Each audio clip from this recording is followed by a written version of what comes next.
Let's get real. Most people are too afraid to tell you to your face that they don't like you. Instead, they hide behind fake smiles, hollow compliments, and forced politeness.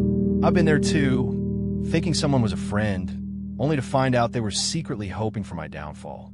It's brutal, but here's the truth. If you don't recognize the signs, you'll end up wasting your time and energy on people who, deep down, can't stand you. So let's cut through the BS and talk about the signs that someone dislikes you, but is hiding it. You might not like what you hear, but it's better to face the truth than live in denial. 1. They're always joking about your flaws. We all know that one person who loves to joke, especially when the joke is on you. They'll pick at your quirks, your mistakes, your little imperfections, and they do it with a smile, saying, "I'm just messing with you." At first, it seems harmless, but let's not kid ourselves. These jokes are often more than playful banter. They're calculated digs, cleverly disguised as humor, meant to chip away at your self-esteem bit by bit. I remember a time when I was close to someone who seemed to always have something to say about me, how I dressed, the way I spoke, even the projects I was working on. At first, I laughed it off, thinking it was all in good fun. But as time went on, I noticed a pattern. The jokes were always aimed at my perceived weaknesses, never at my strengths. It wasn't long before I started second-guessing myself, wondering if maybe I was the problem, if maybe these flaws were as glaring as they made them out to be. Here's where the controversy kicks in. People who consistently joke about your flaws aren't doing it out of affection. They're testing the waters to see how much disrespect you'll take. It's a subtle form of manipulation, a way for them to assert dominance while keeping you in your place. They're telling you, in no uncertain terms, that you're beneath them. And the most insidious part, they get away with it because we've been conditioned to believe that if we can't take a joke, we're the ones with the problem. But let's flip that script. There's nothing wrong with standing up for yourself when a joke crosses the line. In fact, it's essential. You deserve to be around people who lift you up, not those who knock you down just to get a cheap laugh. True friends don't need to point out your flaws to feel better about themselves. They celebrate your strengths and help you work through your weaknesses without making you the butt of the joke. I've seen it happen time and again. People who let these kinds of jokes slide, thinking it's easier to keep the peace than to make waves. But here's the deep truth. Allowing others to disrespect you, even in jest, is a slippery slope. It starts with small comments, but over time, those jokes can wear you down, making you question your worth. The more you allow it, the more they'll push until you're left doubting yourself. All because you didn't want to seem too sensitive. I had to learn this the hard way. I realized that by laughing along, I was giving them permission to keep going. I was complicit in my own disrespect. It wasn't until I started pushing back, setting boundaries, that I noticed a shift, not just in how they treated me, but in how I saw myself. I stopped letting their words define me and started owning my narrative. So here's my advice. The next time someone makes a joke at your expense, don't just laugh it off. Ask yourself, is this really funny, or is there something more going on here? And if the answer is the latter, don't be afraid to call them out. It might be uncomfortable. It might even end the friendship. But your self-respect is worth far more than someone's misguided sense of humor. Life's too short to surround yourself with people who can't see your value. If their idea of friendship is constantly pointing out your flaws, it's time to find new friends. The ones who truly care about you will never need to put you down to feel good about themselves. So stand tall, speak up, and don't let anyone reduce you to a punchline. 2, they give compliments that sting like insults. We've all been there. Someone gives you a compliment, but instead of feeling good, you're left with a bitter aftertaste, like you've just been slapped with a velvet glove. It's the kind of compliment that makes you pause and think, wait, was that a compliment or an insult? And here's the harsh reality. Often, it's a bit of both. These backhanded compliments are a subtle, almost sneaky way for people to undermine you while pretending to be kind. I remember a time when I was working on a big project that I was incredibly proud of. After putting in countless hours of hard work, I finally shared it with a group of colleagues. One of them, someone I thought was a supporter, said with a smile, "Wow, this is actually pretty good for someone like you." I stood there stunned. On the surface, it seemed like a compliment, but those last few words, "for someone like you," hit me like a ton of bricks. did that even mean? Was I not supposed to be capable of doing good work? And that's the controversy here. These so-called compliments are laced with a hidden agenda. They're not meant to uplift you. They're designed to keep you in your place. It's a power play, a way for the person giving the compliment to assert their superiority while making you doubt your own abilities. They're saying, I see you trying, but you'll never be as good as me. It's toxic, but it's wrapped up in such a pretty package that you almost miss the poison inside. Let's be real. People who give backhanded compliments are often insecure themselves. They see your potential, your strengths, and it scares them. So they use these sly little digs to keep you second-guessing yourself, to make sure you don't rise too high. It's like they're patting you on the back while holding you down with the other hand. Here's where it gets even more controversial. We've all done it at some point. Maybe not intentionally, but we've all let our insecurities slip out in the form of a compliment that's meant to remind someone else of their place. But here's the deep message. You don't have to accept this disguised hostility. You have the power to reject it, to see it for what it really is, a reflection of their own insecurities, not a measure of their worth. When someone says, you're smarter than you look, or this is good, considering you're new at this, you don't have to swallow it whole. Call out for what it is, even if it makes things awkward. Because if you don't, you're allowing them to dictate how you see yourself. And that's a power you should never hand over to anyone. I've learned to recognize these compliments for what they are, a mirror reflecting someone else's insecurities. And when you see it that way, it loses its sting. Instead of internalizing it, you can almost laugh it off because at the end of the day, their words say more about them than they ever will about you. So here's what I do now. When I receive a backhanded compliment, I don't let it slide. I'll respond with something like, thanks, but what do you mean by that? It forces them to confront the insult hidden in their words, and more often than not, it puts them on the spot. They're suddenly aware that you're not playing their game, and it's amazing how quickly their tune changes. The takeaway? Don't let anyone's veiled negativity define you, whether it's a well-meaning friend, a jealous colleague, or even a family member. Remember this, your worth isn't up for debate. Compliments should lift you up, not tear you down. If someone's words leave you questioning yourself, it's time to question their intentions instead. Life is too short to waste on people who can't genuinely celebrate your successes. Surround yourself with those who see your value and aren't afraid to let you know, without any strings attached. 3. They subtly exclude you from plans. It's the little things that sting the most, like realizing your so-called friends accidentally forgot to invite you to that dinner, party, or weekend getaway. They'll swear it was an oversight, that it was a last-minute thing, or worse, they'll assume you were too busy anyway. But let's be real, these aren't accidents. This is social exclusion in its sneakiest form. And it's a clear sign that you're not as valued as you think. I've been on the receiving end of this too many times. I remember checking my phone one weekend and seeing pictures of a group of friends having a great time at an event I would have loved to attend. The kicker? Not a single person mentioned it to me beforehand. When I casually brought it up later, they were full of excuses. Oh, we thought you were busy, or it was such a last-minute plan. But deep down, I knew the truth. If they wanted me there, they would have made sure I knew about it. Here's where the controversy comes in. This kind of exclusion isn't just thoughtlessness. It's deliberate. It's a way of sending a message without saying a word. They don't want you there, but they don't have the guts to tell you to your face.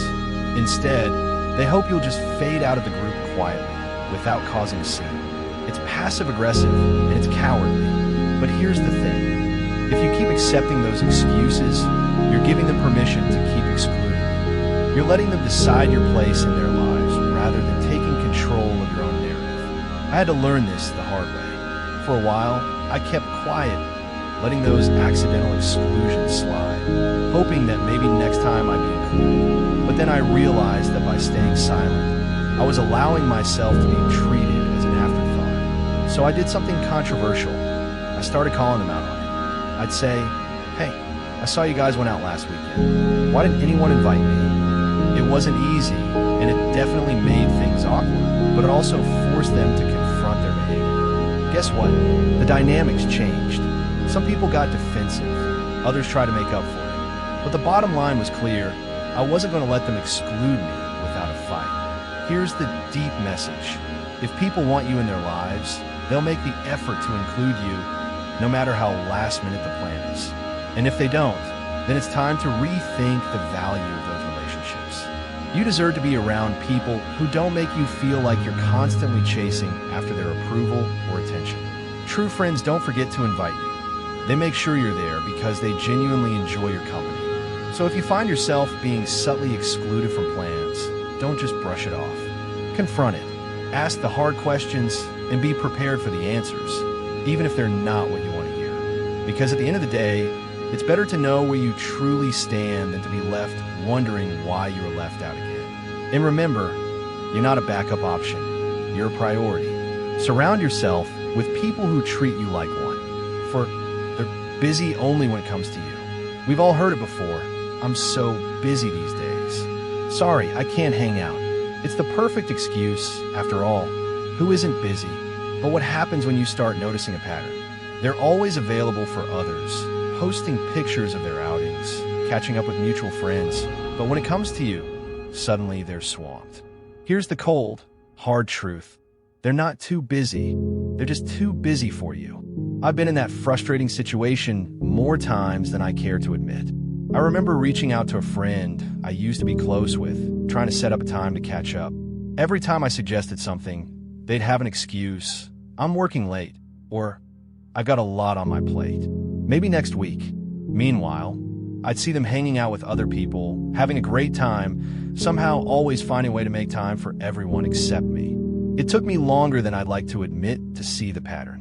The message they were sending was loud and clear. I wasn't a priority in their life anymore. Here's where the controversy comes in. We've been conditioned to accept busy as a valid reason to be pushed aside. But let's be honest, people make time for what and who they care about. If they're constantly busy when it comes to you, it's not about their schedule, it's about their priorities. And that's a hard pill to swallow because it forces you to confront the reality that you might not be as important to them as they are to you. The harsh reality is that busy is often a polite way of saying, I don't want to spend time with you. It's easier for them to blame it on their schedule than to admit that they're choosing not to include you in their life. It's a passive-aggressive way of keeping you at arm's length without having to deal with the confrontation that would come with telling you the truth. They want to keep you on the hook, just in case, without actually investing in a relationship. I've been on both sides of this. There were times when I was the one making excuses because I didn't know how to tell someone that I'd outgrown the friendship. But being on the receiving end taught me a valuable lesson. It's better to be honest, even if it's uncomfortable, than to string someone along with excuses. When I finally called out my friend on always being busy, the conversation was awkward, but it was necessary. It gave me the clarity I needed to move on and invest my time and energy in relationships where I was valued. Here's the deep message. Your time is precious, and so is your energy. Don't waste it on people who can't be bothered to make time for you. If someone is constantly too busy for you, it's time to reassess the relationship. You deserve to be around people who are excited to see you, who make an effort to include you in their lives, not just when it's convenient for them, but because they genuinely enjoy your company. It's important to recognize that people change, and so do relationships. Sometimes we hold on to people out of habit, nostalgia, or fear of being alone, even when they've clearly moved on. But there's strength in letting go, in acknowledging that you deserve more than someone's leftover time. It's not about being needy or demanding. It's about valuing yourself enough to walk away from those who don't value you. 5, they avoid physical contact like the plague. Let's talk about the elephant in the room. Physical contact, or rather, the lack of it. We're not just talking about romantic relationships here. Physical contact is a basic human interaction, a way of connecting and building trust. So what does it mean when someone goes out of their way to avoid even the most casual touch? The answer isn't pretty. They're sending a clear signal that they're uncomfortable around you, and it's time to pay attention. I once had a colleague who seemed to recoil every time I reached out for a handshake or a friendly pat on the back. At first, I thought I was imagining things, but then I noticed it wasn't just me. They were warm and tactile with everyone else, but when it came to me, it was like I had the plague. It wasn't long before I realized that their avoidance of physical contact was more than just a quirk. It was a deliberate effort to keep me at a distance. Here's the controversial part. Physical contact is a natural part of human interaction, and when someone consistently avoids it, they're communicating a lack of comfort or connection. Sure, some people just aren't touchy-feely, and that's okay. But when it's selective, when they're fine hugging others but stiffen up around you, it's a red flag that something's off. They might not dislike you enough to say it outright, but their body language is doing all the talking. Let's be honest, we've all been there on both sides of the equation. Maybe you've avoided a handshake or leaned back when someone got too close because you just weren't feeling the vibe. Or maybe you've been on the receiving end, wondering why someone always seems to flinch when you're around. It's uncomfortable, it's awkward, and it's often a sign that the relationship isn't as strong as you'd like to think. But here's the deeper truth. Physical contact is a fundamental part of human connection. It's how we show trust, warmth, and empathy. When someone avoids it with you, they're not just avoiding touch, they're avoiding closeness, intimacy, and vulnerability. They're keeping you at arm's length, literally and figuratively. And that's a clear indication that there's an underlying issue in the relationship. I've learned to pay attention to these cues, even when it's hard to admit what they mean. There was a time when I ignored the signs, convincing myself that someone's reluctance to get close was just a personality trait. But the more I reflected on it, the more I realized that it was about me and our relationship. When I finally confronted the situation, it led to some tough conversations, and in some cases, the end of the relationship. But it also freed me from the frustration of wondering why things fell off. Here's the deep message. Don't ignore the signs when someone avoids physical contact with you. It's more than just a preference. It's a statement about their level of comfort and connection with you. If you notice this pattern, don't be afraid to address it. It might lead to a deeper understanding, or it might reveal that the relationship isn't as solid as you thought. Either way, it's better to confront the truth than to live in denial. And remember, you deserve relationships where physical contact isn't something to be avoided, but something that happens naturally and comfortably, whether it's a friendly hug, a handshake, or just sitting close without feeling awkward. These small gestures build trust and connection. If someone consistently avoids them, it's a sign that something's not right. Don't be afraid to ask the tough questions, and if necessary, make the tough decisions. Life's too short to be surrounded by people who keep you at a distance, literally and figuratively. 6. They disappear when you need support. Let's get real. Nothing reveals the true nature of a relationship like a crisis. When the going gets tough, you find out who your real friends are. So what does it say about someone when they vanish the moment you need them most? It's not just a sign of flakiness. It's a neon warning that they're not as invested in you as you might have thought. And let's face it, when someone pulls a disappearing act during your darkest hours, it's not just hurtful, it's a betrayal. I learned this the hard way during a particularly rough patch in my life. I was dealing with a major personal issue, something that really shook me to my core. Naturally, I turned to the people I considered close friends, expecting some level of support, even if it was just a text or a quick call. But guess what? Crickets. The people I thought would be there for me suddenly had every excuse in the book.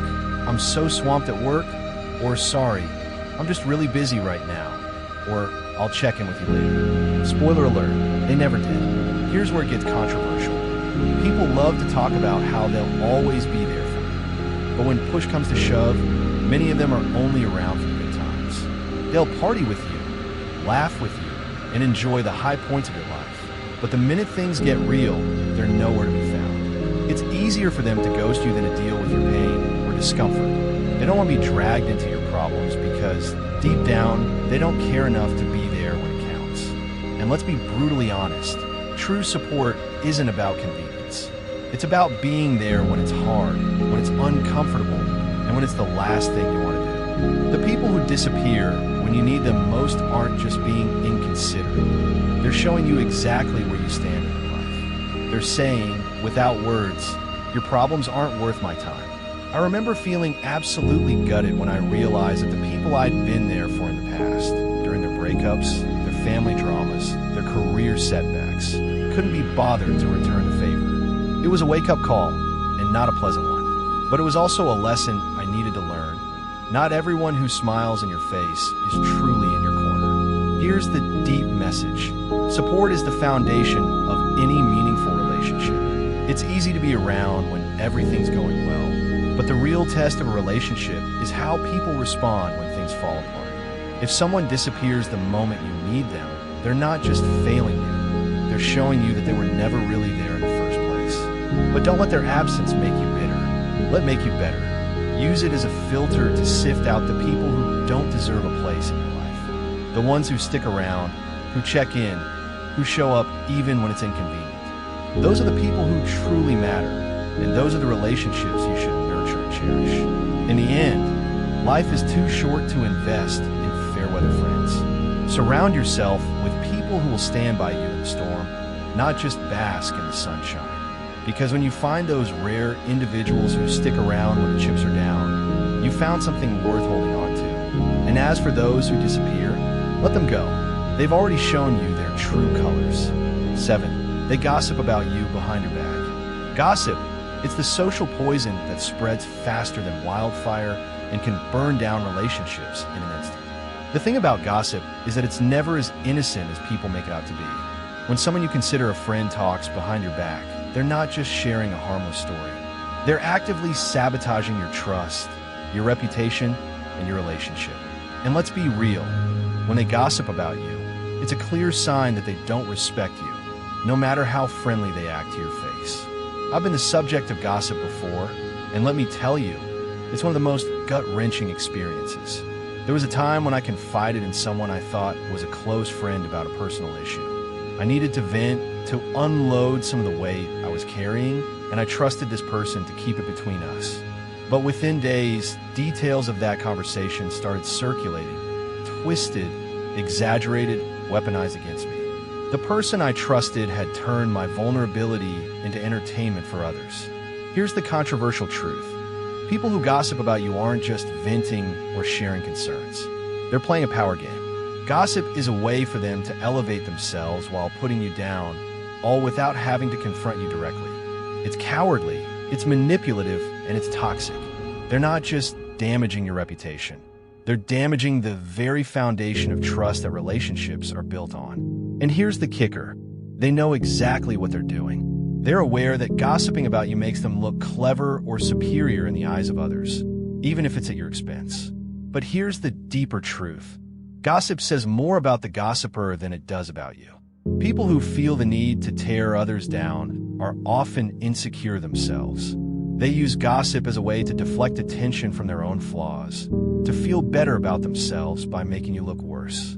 It's a reflection of their character, not yours. And while it's painful to realize that someone you trusted could betray you like that, it's also freeing. Once you recognize gossip for what it is, a symptom of insecurity, you stop taking it personally. Their words lose their power over you. I've learned to handle gossip differently since that experience. Instead of letting it eat away at me, I confront it head on. If I hear someone's been talking behind my back, I address it directly. I'll say, I heard you've been saying X about me. Is that true? More often than not, they're caught off guard. Some try to backtrack, others deny it entirely. But the point is this, I'm not letting them get away with it. Gossip thrives in the shadows, but when you shine a light on it, it loses its hold. Here's the takeaway. Don't waste your energy trying to change the opinions of people who gossip about you. Their words are a reflection of their own insecurities, not your worth. Surround yourself with people who speak highly of you in your absence. Not because they're afraid of what you'll think, but because they genuinely respect and admire you. True friends don't need to tear you down to build themselves up. They celebrate your successes, protect your vulnerabilities, and lift you up when you're struggling. Life's too short to be surrounded by people who can't see your value, or worse, who actively try to diminish it. Conclusion: embrace stoicism and focus on what truly matters. At the end of the day, recognizing these signs isn't about fostering bitterness or resentment toward others. It's about empowering yourself to focus on the relationships that truly matter. Stoicism teaches us that we can't control how others feel or behave, but we can control how we respond. By identifying these subtle signs of dislike, You free yourself from the emotional drain of toxic relationships and create space for connections that are genuine, supportive, and uplifting. So here's the final message. Don't settle for less than you deserve. You are worthy of friendships and relationships that honor your value, celebrate your strengths, and stand by you in both the highs and the lows. Let go of those who hide their dislike behind fake smiles and hollow gestures, and invest your time and energy in the people who see you for who you truly are and love you all the more for it. After all, life is too short to waste on those who don't truly appreciate you.